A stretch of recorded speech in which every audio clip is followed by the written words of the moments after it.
بسم الله الرحمن الرحيم. أعوذ بالله من الشيطان الرجيم. بسم الله الرحمن الرحيم. وتعاونوا على البر والتقوى ولا تعاونوا على الإثم والعدوان.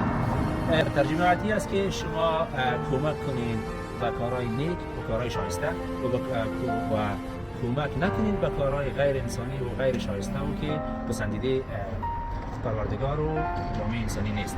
ما امروز با نمایندگی از تیم دیگرل خواستیم که تقریبا حدوداً 100 نفر از انسان ها، ما این نمیگم که از کدام قوم از کدام گوشه دنیا، فقط این 100 نفر از انسان ها است که بسیار مجبور به این حالت در روزهای سرد زمستانی در این زندگی میکنن.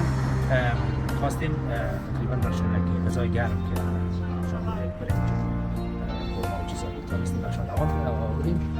دیگه دوستای دیگه که میخوان اگر همچنان قدم نیک بردارن به خاطر انسانیت، فقط به خاطر انسانیت، چون ما مطمئن هستیم که اکثر دوستان ما همین راه پر مشقت طی کردن تا اینجا رسیدن. الحمدلله زیاد دوستان ما هستن که صاحب یک رومنان و صاحب عزت هستن، اما کوشش کنید که کمک فداکاری کنن تو همین دوستان ما که جایا هستن از کلی طرف هستن و از اینا اگر میتونن همشه کمک کنن دیگرل و تیمش در خدمت هست و شما میتونید ما هم باشید. و از دوستانی که در توزیع غذا همراه ما رضاکارانه سهم گرفتن، از اینها خیلی تشکر میکنیم و فقط صد سلامتی با میگیم میتونن رفت باشید. دواره کریو ویش کن رفی ویش کن. نه یا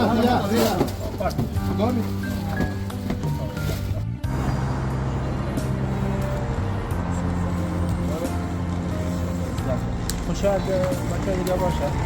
Have you got the food? Did you get any food? Right here.